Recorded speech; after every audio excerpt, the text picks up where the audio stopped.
Okay. All right. Welcome, everyone. Thank you for joining us today for this amazing webinar that we'll have the pleasure to have Liliana Vidal from Argentina.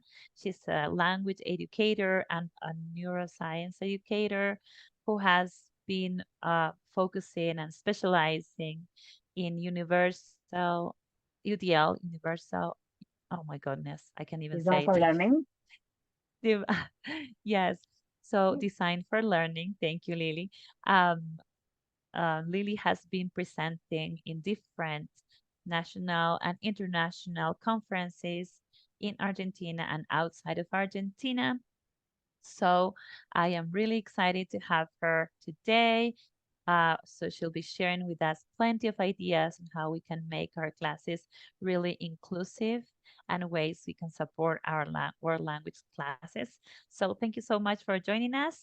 Lily, the stage is yours. Okay, thank you very much. It's really a pleasure to be with all of you. Then I'm going to read who are present here. But first of all, I want you to work a bit. You can write in the chat. Yes, Laura, maybe you can read them if we can. The idea is for you to compare how this photo was taken in Berlin some months ago, a month ago.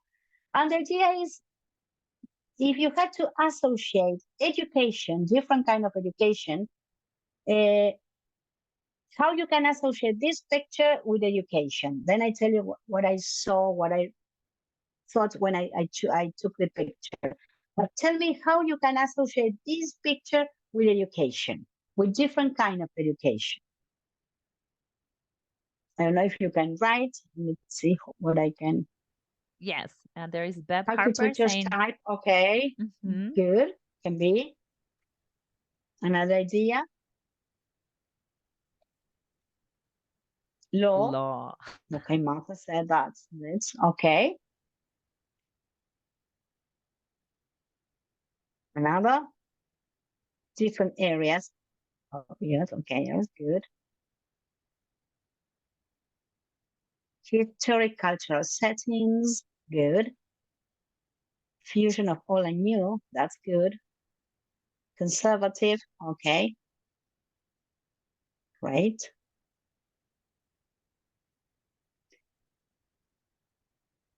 Again, great. Okay. Uh, in my case, when I took how architect shapes our architect, okay, culture shape our architecture, homogeneous, good, Vero, good. I thought about this. When I took the picture, I thought about that. For example, if you see the building that is in the middle, like everything is homogeneous, everybody is the same. Like all the shapes are quite similar. In the others, the building that is at the back looks like a St. Paul Cathedral, but it's not. Uh, you have very special. You pay attention that it's full of details. So I associated this with traditional education and maybe personalized education. Thinking about that, that was gives me the idea. Thinking about that, when you have the same, if you associate it with your classroom, type of classes you prepare with the one that is similar to the building that is in the middle or the buildings that are on both sides. No, the idea that sometimes we prepare the classes for the idea of average student. All are the same, but the idea is to start shifting the paradigm and start preparing classes for individual students, thinking about personalizing the education. Okay, so that's it's just a kind of warm up to start thinking about this. What kind of education or classes do you prepare? How do you feel identified with the one in the middle or the ones that are on both sides? Can you tell me in the chat about this a bit? Picture talk. Okay, Martha, yes. Coherence and harmony. Good. Sometimes if you think about the classroom, sometimes the harmony is not good. Because maybe if everything is so uh, organized but not in a good way, maybe students don't interact or the teacher is just no is in control of the classes. Like everybody does what the teacher says. And the idea here is to start thinking of in a different way. So if we think about this, for example, this is in Spanish, but I'm going to translate. This is a picture from Tonucci, that it's an educator, an Italian educator, and he thinks about the traditional education, that thinking that everybody has to leave the classroom with the same, like in an assembly line, thinking about the traditional school, like everybody has to do the same, had to do everything in the same way, that you had to teach everybody, thinking that there is like an ideal student and not thinking about individual students. So I want to talk about you if you know the difference between integration and inclusion. We are going to start thinking about this because I think that to start thinking about inclusive classes, we had to start thinking to like changing the paradigm that where you see education. And UNESCO says that if you want to have an inclusive classroom, in your classroom has to be participation, presence, and achievements. Because if you have a student, no, you have a newcomer that, as Americans say sometimes, that you have people from other countries that they don't know English and they come to the school, or here in Argentina that we have students sometimes with another level. And if you see that, and you prepare a class just for this student, you are not including the student, you are just integrating him or her. Yeah. So the idea is to start thinking about how I can include my student. And for that, it has to be participation, presence, and achievements. Now we are going to start thinking a bit more about this. So my point of view to start this idea of inclusion, we had to start a kind of UDL journey. Yes. And what I mean with that, with the UDL journey, first of all, I want you to think about what do you know about UDL? What would you like to learn, know? And then at the end of the meeting, we are going to see what you have learned. But what do you know and what would you like to know about UDL? I'm going to tell you about the history and a bit of everything, but I would like to know. Makes me think of enrolling versus serving. Okay. Do you know something about UDL? Someone who wants to write? And what would you like to know? Okay, Marta, yes. What do you know? Maybe I can, what do you know about universal design for learning? And what would you like to know? Making access, okay. Yes? What do you know about UDL? Do you know something about UDL? Not?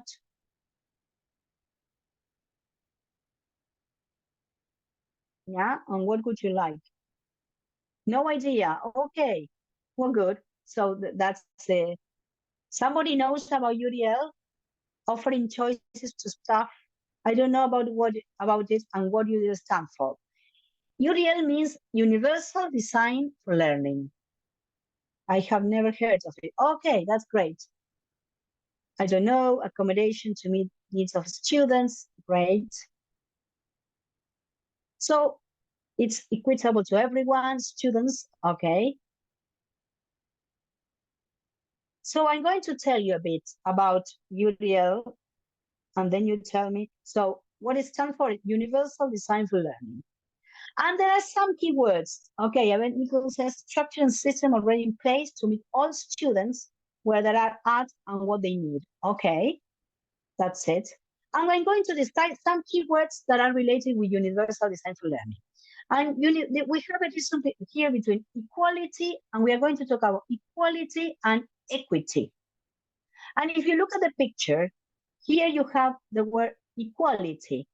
And what it means that, imagine because here you have 4 people, yeah, with a bike. And think about that in the class, no? And you are offering each of them a bike. But one of the girl is in a wheelchair, so she cannot ride the bike. So this is equity. We are giving, maybe in our case, our students the same opportunity. yeah? But not everybody can participate. What happens here, for example?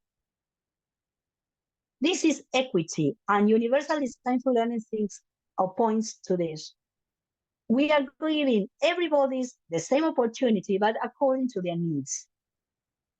So if you think about the classroom, maybe you say, okay, I'm presenting my class, I'm giving everybody text, I'm going to give them an audio, but it's really what are your student needs or not? Sometimes we are offering the same, but not according to the needs of our students. So universal design for learning gives the idea of us thinking about equity, offering the class or the things to all our students. And we are going to see how now. Another key element that he talks about is barriers. The idea of UDL is what are the barriers, the obstacles that our students can find in our classes that make the classes not accessible for all of them. What are the barriers? What are the obstacles? One of the obstacles can be cultural barrier, a cultural barrier, a didactic barrier. Maybe the class or the way that I'm proposing my classes is not appropriate for all my students. Maybe attitudinal, maybe as teachers, sometimes we are not giving the expectation that our students need, and we can be a barrier too. So these are key elements. Now, equity, universal design for learning gives the idea to diminish or to reduce the barriers in our classes. And the idea is that when you reduce the obstacles, that leads you to success. Yeah. Another key element that universal design for learning talks about is that the idea of variability, no, human variability. We are all different. We learn in a different way, so we cannot treat our students all in the same way. Okay, so we have to think about that. It makes a comparison between the fingerprint and the brain. Yes, there are no two brains alike, and we are all different. So we have to prepare our classes for the variability of our students. And another thing is flexible curriculum. What it means that you have to offer a curriculum that is for everybody and what we say according to their needs. Maybe you say, okay, well, this is not so easy. How we are going to do all this in a class, mainly when we have maybe such students. So this is what we are going to see now in some minutes. I'm going to use UDL for the things that I told you before, because it's offered equity, because it's the idea of diminishing barriers in our classes, because it's talking about a flexible curriculum, because it's giving the possibility of all my students. And Todd Rose says that it's the end of the average student. What it means that when we are offering the possibility, when we prepare the class, the traditional class for the average student, we forget about the students that are emerging. What I mean that students maybe that with some learning difficulties, or students maybe with high, that they have the IQ is higher than the normal, that we leave aside when we prepare the class for the average students. So this is important to think about. And what is the story? A bit just short story. UDL was created by CAST, the Center Applies about Science and Technology in USA in the 80s. And it was created by David Rose and Ann Meyer. And the idea was that they used some key concept of architecture in education. It's based on universal design that it was applying architecture, thinking about environment. Okay, maybe the ramp, how we are going to make accessible the buildings for all the students. Because Ron May started with these ideas in the 70s, and he was in a wheelchair. So the idea says, okay, first thinking about the building. So they took that idea of architecture and they used in education. And at the beginning was the idea to create technology. What kind of technology we can use to help students with some disabilities. But then they said, okay, why we can use only for some students if maybe what we can offer to these students, we can offer to all of them and can be useful for all, not for just few students. So they from there, they created the idea of universal design for learning for all the students. So I can offer some scaffolding or some other things to all my students, and everybody can take what they need. So here you have universal design for learning is a framework. It's not a methodology. It's just a framework that guides the shift from designing lessons with potential barriers to designing barrier-free, instructionally rich learning environments and lessons. So the idea is to reduce barriers so everybody can learn. And what is not? It's not for special education, it's not technology instruction, it's not the same as differentiated instruction. The differentiated instruction is just a step before UDL, and it's not a checklist. And what is the universal design cycle? It has an idea that learning variability is the norm in the classes. We are all different. That is systematic, that is predictable, and that they can be reduced from the moment that you start with your class. Yes, and not then to make a kind of patchwork and okay, I have a student that cannot learn, so I make a kind of patchwork and I prepare the class for them so he or she can be in the classroom. You propose the solution from the very, very beginning. And it's based on neuroscience. Yes, it is based on 3 networks: the strategic network, the affective network, and the recognition network. The affective network is connected to the why.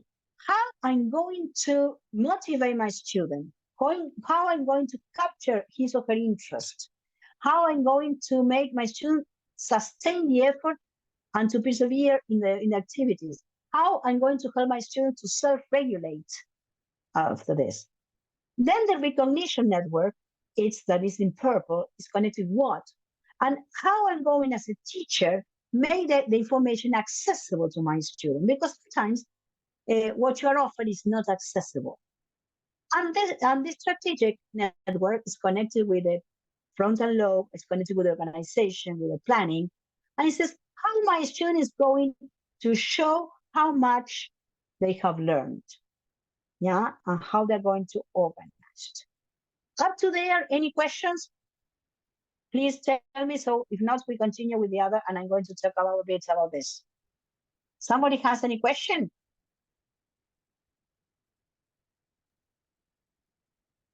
No? Okay. Is someone? Just ask. So here you have what I was telling you, that it's based on neuroscience, in cognitive psychology, is the affective. Now we are going to see the guidelines. There are some guidelines to work with each part. And at the beginning, when the Universal Design for Learning was created, there was a change in the version 1.0. The first principle was recognition, and affective was after. But then they thought, well, but if I cannot create interest in my students, I cannot work with the rest of the thing. So they changed the order, and the affective network became first, or went to the first part. And this is the version 2.2. Now they are making exam revision for 3.0 that also thinking about what kind of things you can change connected with gender, with culture, because it's also a problem, or a barrier, let's say. Here you have again the affective, the why, the engagement, the motivation, the interest. So it's like when you start preparing your class, you have to start thinking about this. Okay, I have maybe let's make it something practical. I have a student. Now we have a lot of people that have problem with students with lack of motivation sometimes, no? So, okay, this is my problem. Okay, how am I going to use UDL for that? Maybe, okay, I can look, now I'm going to show you the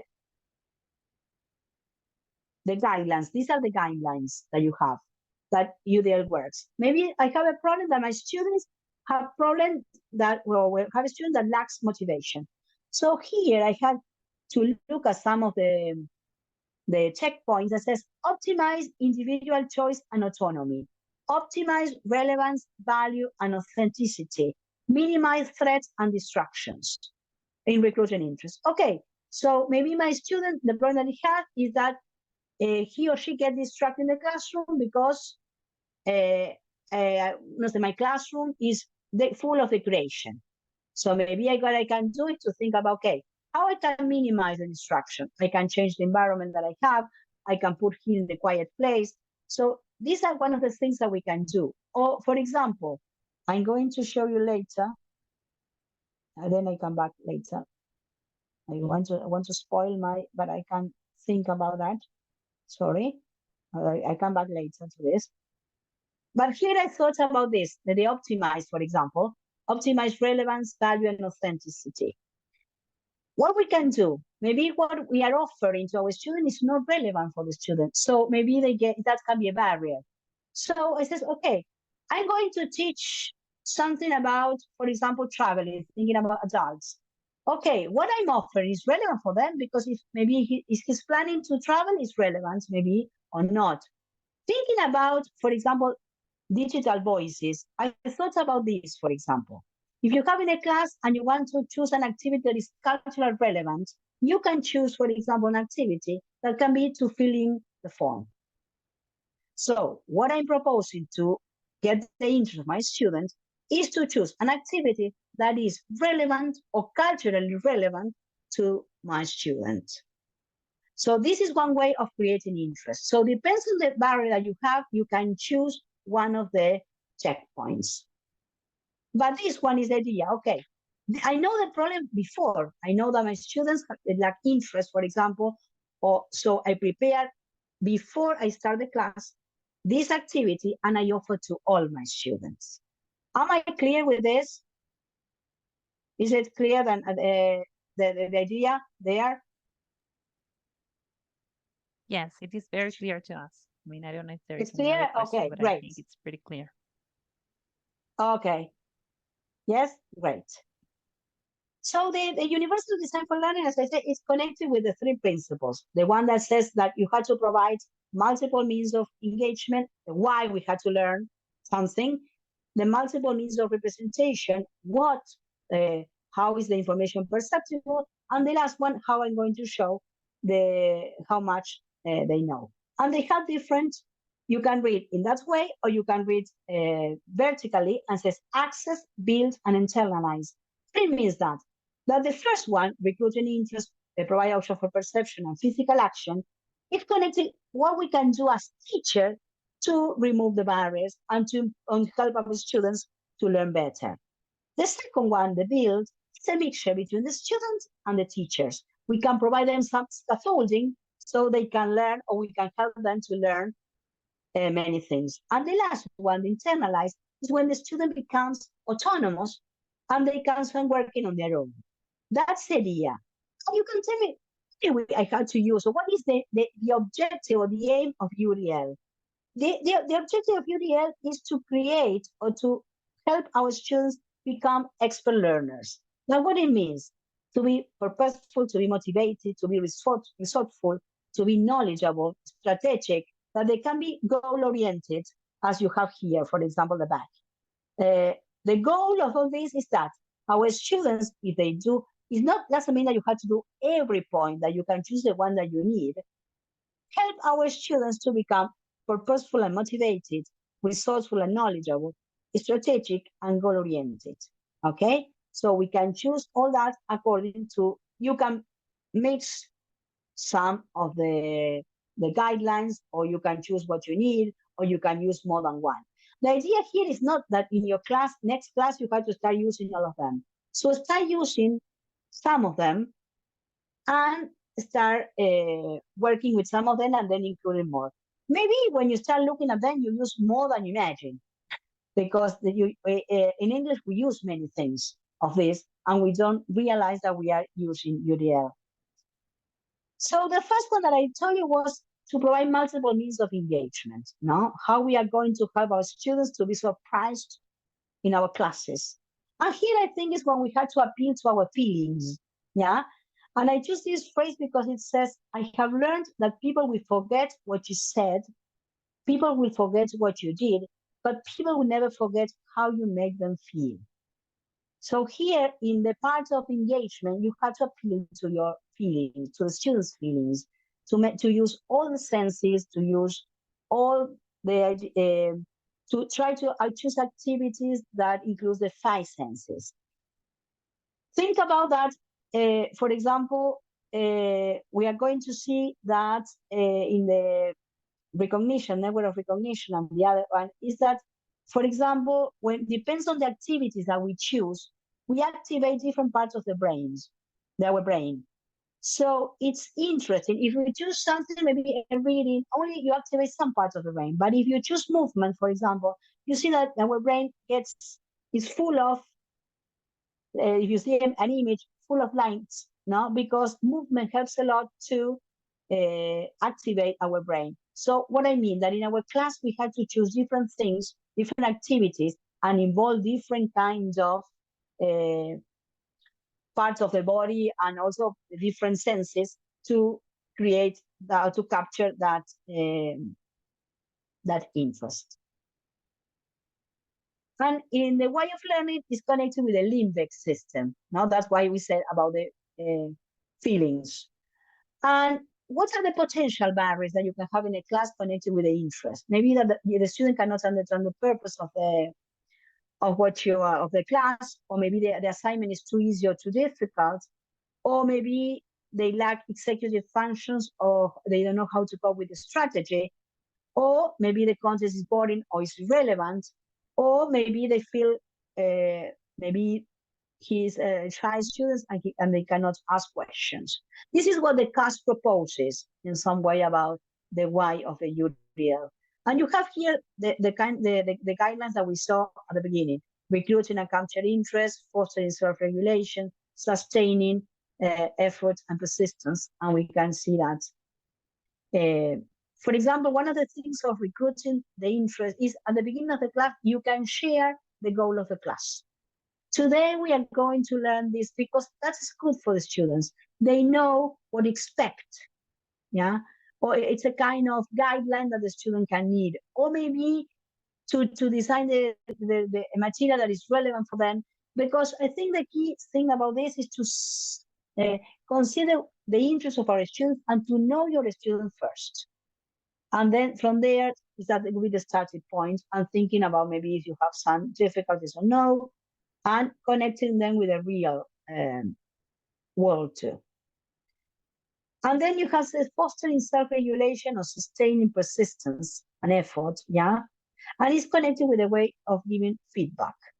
And here you have a bit the same, it's a kind of, that is another thing that you can recreate the knowledge with difference, with novelty, because the brain start activating when you change or when you give difference. So maybe we are saying the same, but in a different way. Recruit interest, sustain effort, self-regulate to become purposeful and motivated. And here again, you have to minimize threats and distraction. Look at the classroom full of things. Because in my case, I love all that kind of things, but then I learned that it was not good for the students to have a lot of posters, a lot of pictures, a lot of things. Depends on the kind of student, it's not good. The self-regulation and thinking about the intrinsic and the extrinsic motivation that student may have. Yeah. So we had also to create that in our students. This is the one I show you about to think about the relevance, how relevant is what you're proposing to your students. Well, how this is not differentiation. Joe, the difference is that, for example, when you differentiate the curriculum, you just think about one student. Yeah. But when you think about UDL, you propose the activity to all your students. Yes. And maybe can benefit more than one student. In the case of differentiation, you just prepare the activity for the ones who has a problem or who is in need of a specific accommodation, let's say. Maybe you are talking about access accommodation or content. And here what you're offering is for everyone. And everybody can use it. This is what I propose first, now thinking about that, the sustaining effort and persistence. And one of the ways that we can do, for example, to recruit interest is thinking about, for example, this is connecting with primacy and recency. For example, if you want to retain the attention of the students, you can, the most important part is at the end, in 40 minutes, 40 at the beginning. There is a moment that the attention goes down at the end. So taking advantage of that, proposing your students something important at the beginning and at the end. Yeah. So you know that you are going to capture the interest. And maybe sometimes in our class we correct homework at the beginning of the class, and we are spoiling a very important time that maybe it's necessary to introduce a topic. And maybe when the attention is going down, you correct homework, and then you give maybe an exit ticket or something at the end of the class in order not to spoil that. So here you have some of the things that you have to include thinking about feelings that release dopamine. For example, movement, games, stories, choice, because choice is another thing, giving them the possibility of choosing, novelty, humor, surprise. But when we have activities, for example, in the kind of classroom, and maybe they're full of threats, maybe that the teacher starts shouting, or maybe there is some case of bullying, or the surprise test, or people get nervous because maybe the environment is not good, or the lack of recognition, because the teacher, sometimes you say, okay, for me, all my students are the same, but maybe this is what you say, but then your attitude is different. And one of the things that UDL proposes is to have high expectation for all your students and knowing them, yeah? Feeling well, not loved by the students, and also the destructive criticism. Carol Dweck's talk about the power of yet. I don't know if you have heard about her. And she talked about growth mindsets, yes, and fixed mindset. And it says that when you had to give a student a feedback, you say, okay, you haven't reached yet, or thinking about that, giving them the possibility that you have still time to improve. No, this is right, this is wrong. So giving them the time that you can do more. So this is very important, to still believe to believe in our students, and make them feel that they can do more, yes, and that you trust on them. The feedback, I think, is very important to give feedback. And you can work in that way, for example, in the learning ladder, and to think of, okay, what did I learn? How did I learn today? What is it for? And when else can I use it? And maybe you can do that, in your classes, to give the students some feedback. Another thing, for example, this is from Project Zero Project, Daniel Wilson, give this kind of ladder that says, for example, if you write a composition, or the student write a composition and you have to correct, maybe you can clarify something, you can value what he did, and then you say what is wrong, or what are your concerns, and then the suggestions, not to go straight forward to what is wrong. Maybe so be careful in the way that you correct too. There is a question here, but I don't know. On Chromebooks to play games. Well, maybe you can take the technology to think about, to use as an ally and not an enemy, maybe the phone, no? Another way is also that to facilitate coping, some coping skill and strategy. Okay, how am I going to choose an activity? Because I have students that get frustrated maybe easily. Okay, how am I going to help my students to overcome this? What kind of activity I can use in my classroom to develop that? Maybe a role play, or to make a real life situation in the class and to work on that. But it's also part of the learning in the class. Yes, generally students, mainly adults, get frustrated easily when they don't know how to say some words, or for example, thinking that they are not, I'm all for this, I'm not going to learn English, I'm not going to learn Spanish. So thinking about that, this attitude, that is a kind of fixed mindset, thinking that they cannot change, and maybe that can be a barrier for them to learn. So maybe you can help on that. Another thing is self-assessment. That's offered, for example, here in the platform now of Voices Digital. We have this. You have a rubric that you can use.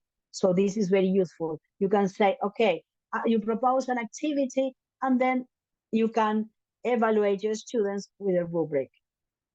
No, for example, a conversation in this case is one of the assessment that you have, and you have a conversation, and you can choose that with there. here we are in the first principle, yeah? And so here you have the multiple means of representation, the second one, yeah? Now you have here how we are going to make the information accessible. And one of the things is perception, what the students see, what's happened with this expression, with the symbols, and how we know that the students understand or comprehend what we are offering.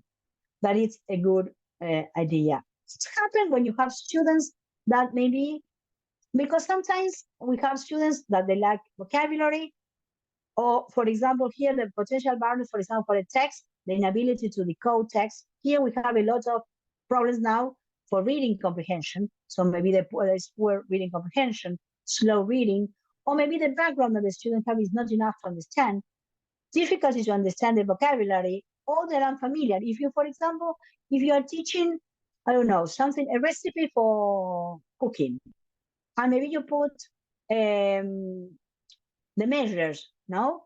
Maybe a kilo is for one, but maybe for the other is one, for example, a pound. Maybe that can be something that is a barrier for a student, because maybe somebody cannot know what is a kilo, and maybe the other cannot know what is a pound. So there are things that you had to explain. That's a simple example, but you had to explain about that. There are questions, let's say. No, okay. So, a ver what it says, Marta, there. Thinking about or writing and speaking task. Conversation writing project. Where can I find that? Thank you. Okay. For example, in the platform of both digital, you have that. Laura is like that, no? You have in all of them. You have every time that you propose an assessment, you have a feedback, but also you can find other places too. Yeah, for that. But in the platform is there. In the what they're offering, you have that kind of proposal too. Yes, that is correct. We offer them in all the different speaking and writing activities. And writing activities, yes, because that was, but you can offer that in other situations too, yeah? Or the purpose of reading is not clear. So you have, this is all taken from the cast, yes, that you have, for example, and now we are going to see, for example, we can create some strategy for readings or for videos. And what it says here is to offer multiple means of representation. And what it means that all information that comes to our brain comes from our senses. Yeah. So if we want to make it memorable and the students start paying attention to us, we have to, what I told you before, to start choosing different activities and to activate different senses. And if you have here, you have, for example, here you have, for example, the sensory memory. You have the proposal activity. If the proposal that we are giving is not memorable, or they don't find relevant, they forget. But if they find memorable, they go to the working memory, and maybe if it's not, again, useful for them, they forget. But when really it's good and they can understand, it goes to the long distance memory, and then is when they are going to remember, yes, what you're offering. And one of the things that is important that I found that it was good there in the platform is connected with the cognitive load theory. I don't know if you have heard about this. That sometimes you give students a lot of information. Maybe this is the case for you now that you have a lot of new ideas or new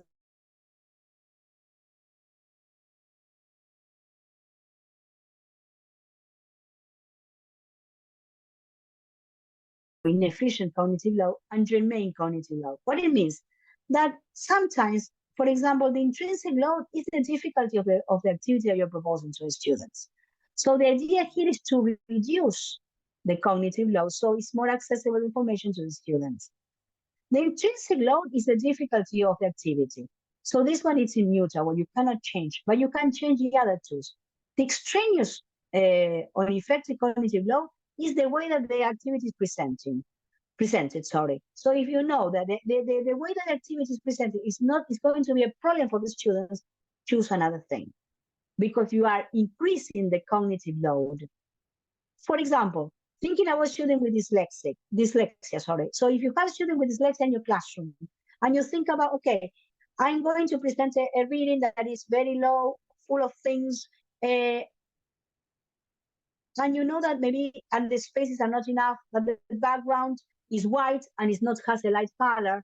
This can be can give to the student a cognitive load. It's full, maybe that makes them cannot understand the text. So maybe you can propose a text with big spaces, with a different background, maybe with a kind of drawing, but that gives idea of the topic, and that helps to reduce that cognitive load. And the germane cognitive load is the kind of thing that you do automatically. So you can reduce that, the way that the situation is presented and what we do autonomous in a way. And think about and leave only the intrinsic load that is connected with the difficulty of the activity. So you can think about that too, to reduce that cognitive load. There is a question, I think, here. Okay. It's only for items that are open-ended. Okay, conversation.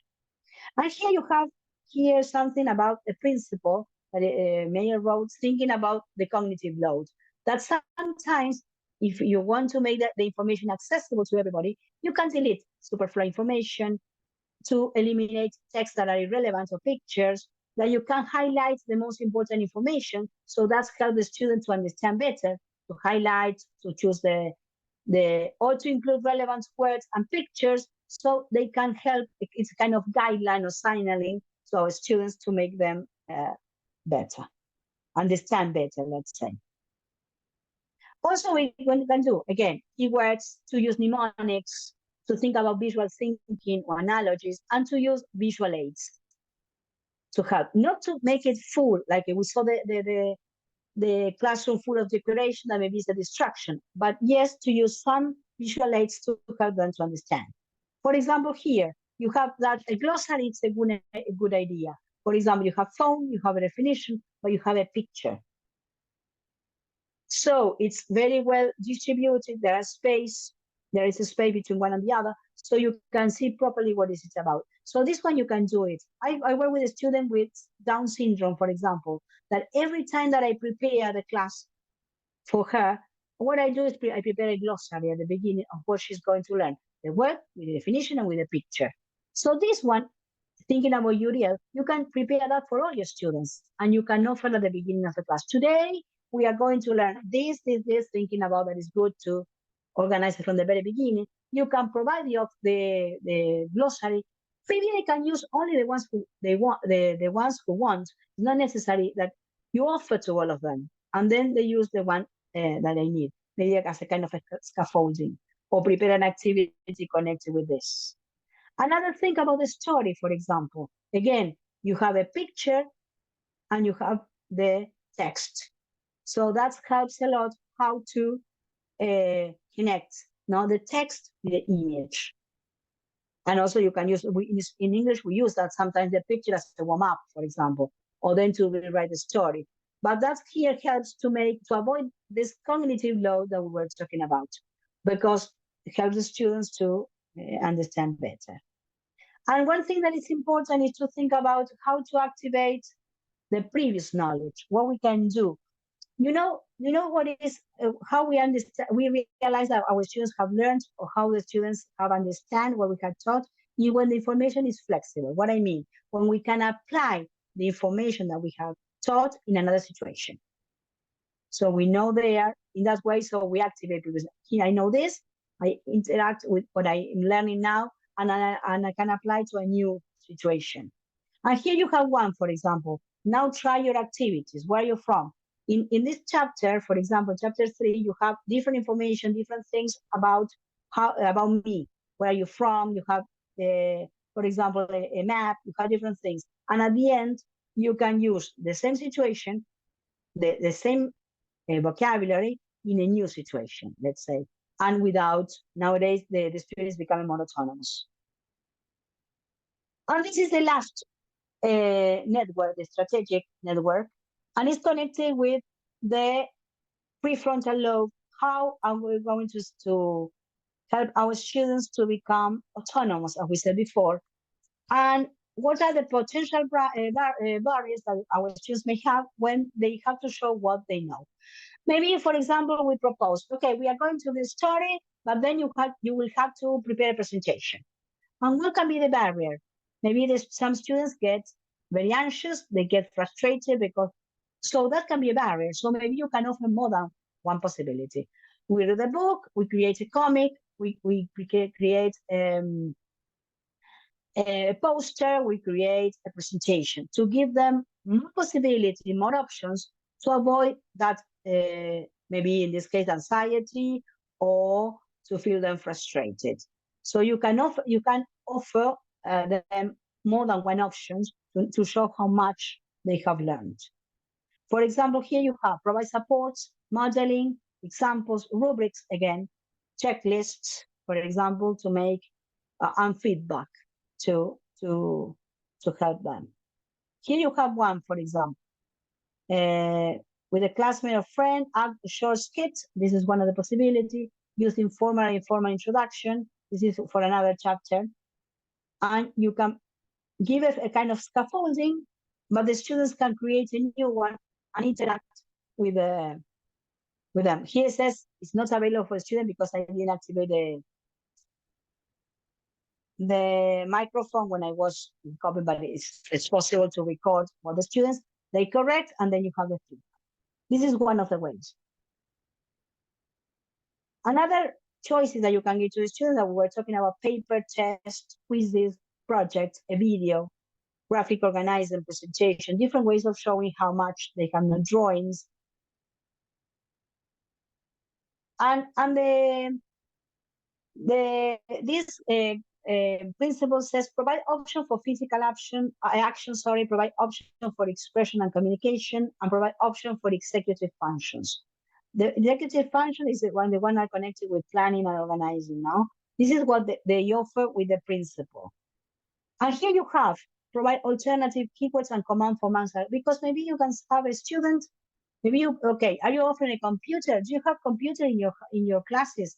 That maybe if you have students that cannot write properly, they can use the computer, or they have a different kind of keyboard, a different kind of mouse, or maybe you are offering, it says build switch or scanning options. For example, thinking about accessibility, and it helps here. If you're offering to your students a text, but it's in PDF, it's not accessible.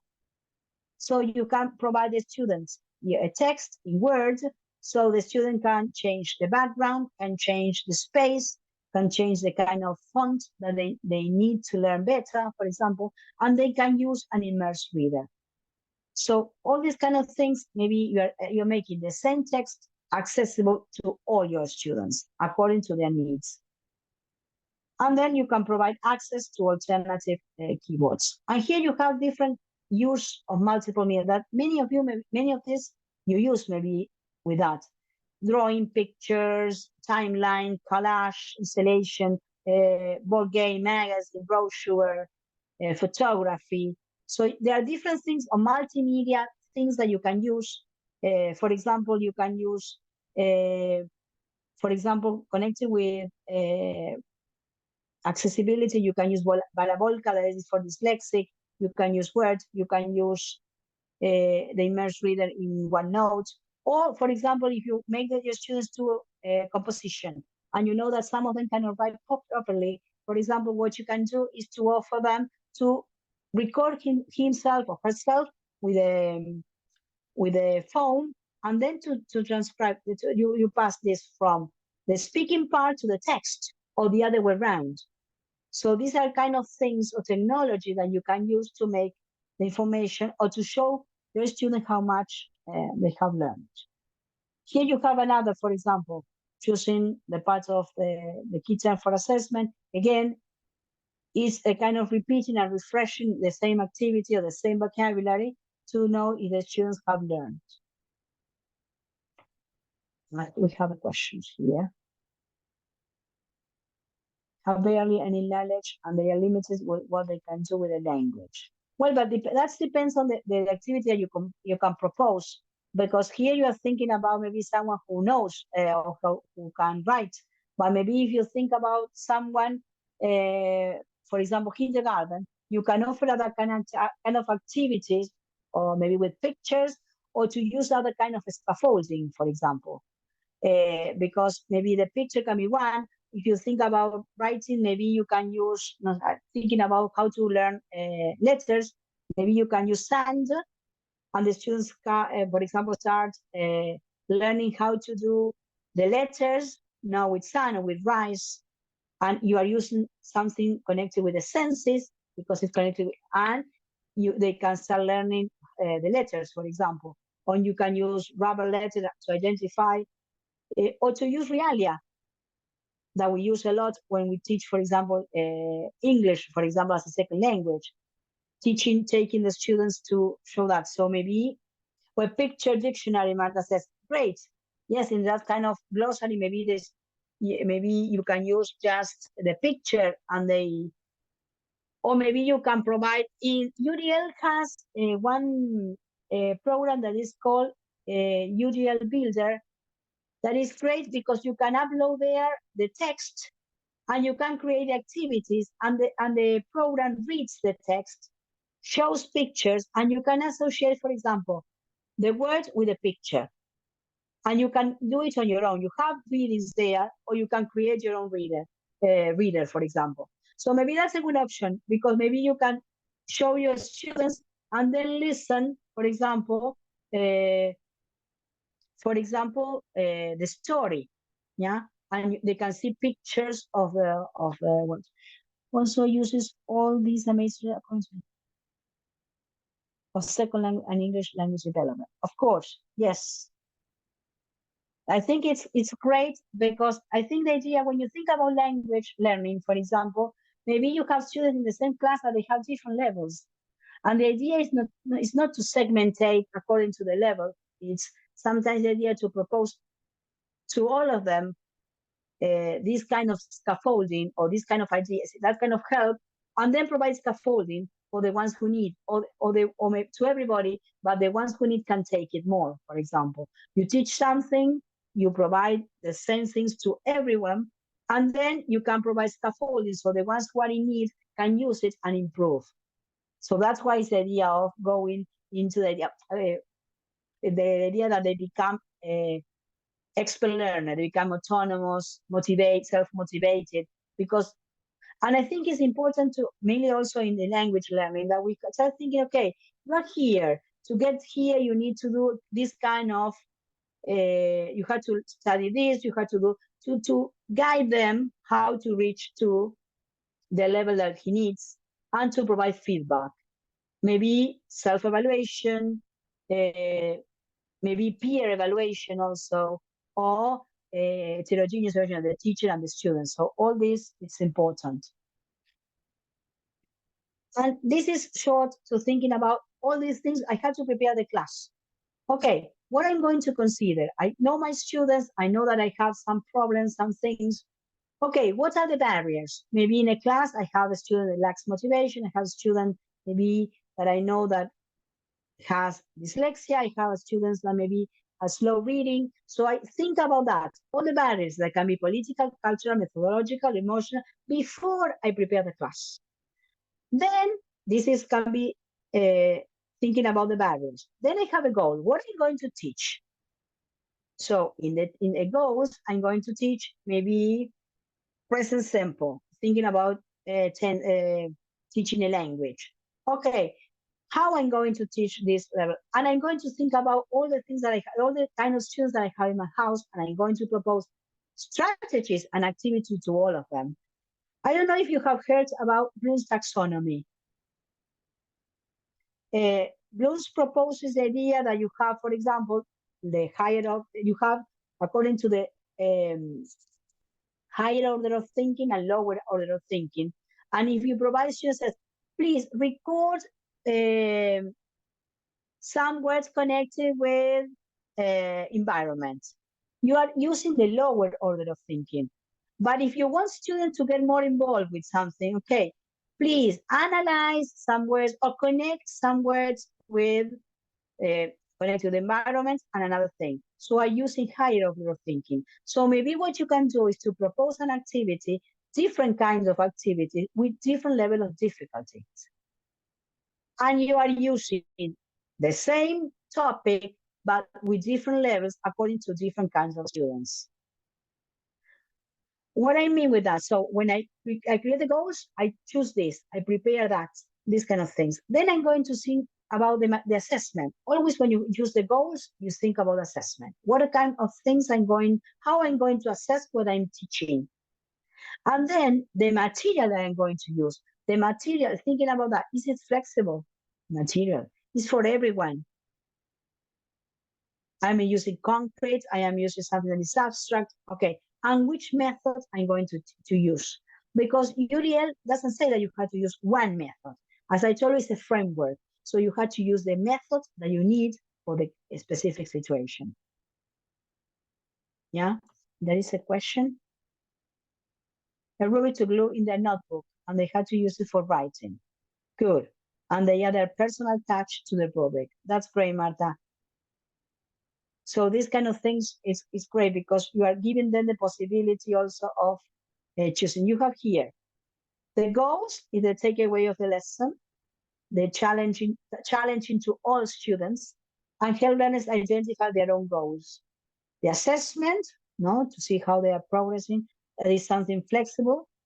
The methods, no, connected with what they need, and the material that is flexible, that is engaging, and always with a goal in mind when you prepare it. And here you have some of the methods: inquiry-based or problem solving, case studies, cooperative learning, PBL, modeling, yes, discussions, question and action. You can use whatever, communicative approach. You can use the method and what you want to, what do you think is the most appropriate for your class. Here you have, for example, thinking about nationality, and you can propose an activity thinking about, for example, where you're from, and you can choose different activities connected with a map or thinking about that. I choose a class, I had to teach nationality. Okay, I can propose a text, I can propose a map for all of them. I make them make a map, or maybe if you have people from different places to see where they are from. So you can use different things. And here you have some differences of the traditional classes and UDL classes. In a traditional class, you have fixed classroom management, all the lines, all the students are looking at the other's neck, one after the other, and they cannot move. In the case of UDL classes, there is a flexible setup.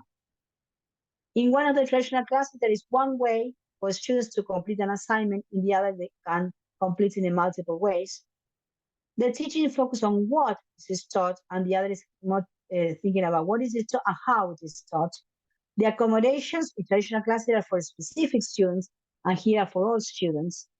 And the teacher decides how the material is taught, and here the teacher works with the students to decide how the student will learn the material, because you can work together. In the one that we talk about the build in the middle, that we can work together what the student needs, or the student needs to reach the goal. So here you have the idea that you have to embrace variability, you have to focus on firm goals, to predict potential barriers, to create flexible environment, to encourage self-differentiation, and to monitor or reflect about your classes. Because there is one difference. One thing is to individualize your class, your student. For example, you have a student and you individualize, okay, this is the one who has the problem. And another thing is to personalize the class. And this is what we are doing. We are offering, we know that a student needs some kind of help, let's say, and we are offering from the very beginning. So we are personalizing the education, but not individualizing. And I think it's very important, because in the first one, we are segregating. In the other one, we are including. Because in the rest, everybody knows that he needs to do something different. He has a different material. And the other, we are offering to everyone. Maybe somebody else needs that. And we are personalizing the education, the learning, let's say. So now I want to see in your case what I have learned, what I realized, what I like, what I don't know, and you would like to know. I want you to, I don't know if we have, I learned, I realized, I like, and I don't know. I want to get your feedback there.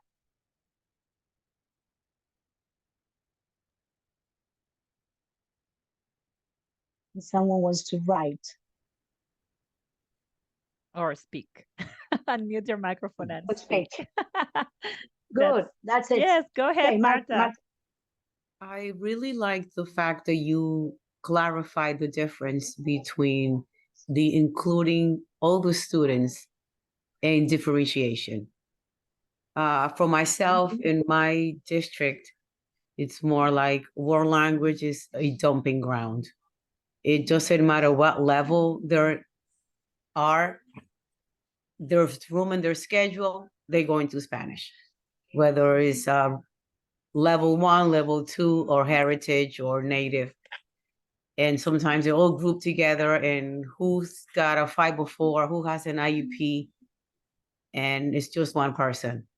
And like what you just said in the past, it's like, oh, the student has a 504, so just highlight the main points, give them less questions.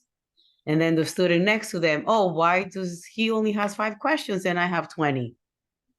And I've always, thank goodness to the materials in Voices, it has decreased the amount of students noticing whether you're highlighting or giving someone less.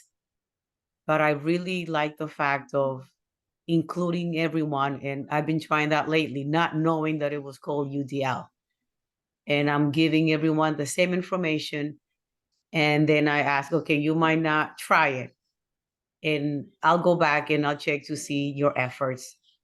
And we'll work together on making changes. And that has been working out for me. So that's great. Because I think you had to evaluate thinking about from the standpoint, okay, where are my students from the outset? So thinking about student, okay, my student started in this way, and I had to evaluate according to him or to her, not to think about the rest. So what you say is good. So my students, he worked well in this because, and I evaluate according to the moment that he started, or from the standpoints that he started, not thinking about, because if you create a class and you set goals to everyone, sometimes there are some people cannot reach to that. So we are leaving many people side. So that's the main difference, I think. Let's learn more about Uriel. That's Thank great. you. I like seeing how the brain processes. I think it's very important to learn how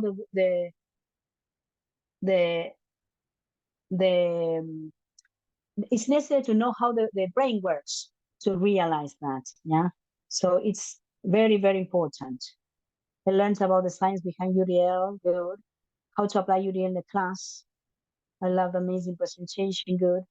It's a very big topic, huge topic that sometimes it's sometimes difficult to present everything in one in 1 hour, but you have a lot to learn. So I think it's great. Yes, I would say There that you have more questions. thank you for the beautiful illustrations that help, Okay, put together the that's information, process it, and understand it like easily, because it's a big concept. And I think one of my yes, it's takeaways, huge. yes, one of my takeaways is how we understand barriers. We sometimes don't think about them. We sometimes focus on what we're going to teach without identifying and reflecting upon those barriers, and how by That's it. changing, adapting, and strategizing our lesson plans, we can make it a really great lesson for all our And it's students. a huge difference in a student, because when students feel that you care about him or her, they feel different. They work in a different way. So it's great, no? And I choose this last phrases. When a flower doesn't bloom, you fix the environment in which it grows, not the flower. So thinking about that, don't try to change your student. We always try to fit our students in our classes, and it's not the way. We are not going to change that. One of the things that UDL says is that the environment is the disabled one, not the students. They're not disabled students.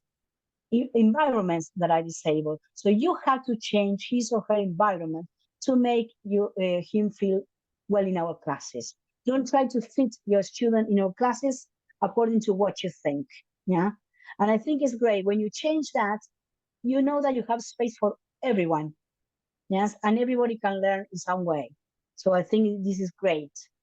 Yeah. So this is very, very important. Yeah.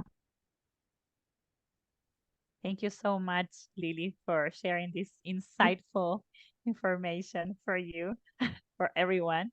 I Yes, would love to keep the chat so then I can read what people wrote. So then you can keep it for me yes. so I can read quietly after that. Okay, thank you very much, really, for being here. Thank you for listening. And really, it's very nice to talk about this topic because I really love, and I hope that you have enjoyed it. Yeah, thank you a lot. Thank you, Lily. Thank you so much. And for those asking about certificates, please email us at info@vocesdigital.com. Okay. All right. Thank you. Thank you, everyone. Bye. Bye bye. Bye bye. Thank you.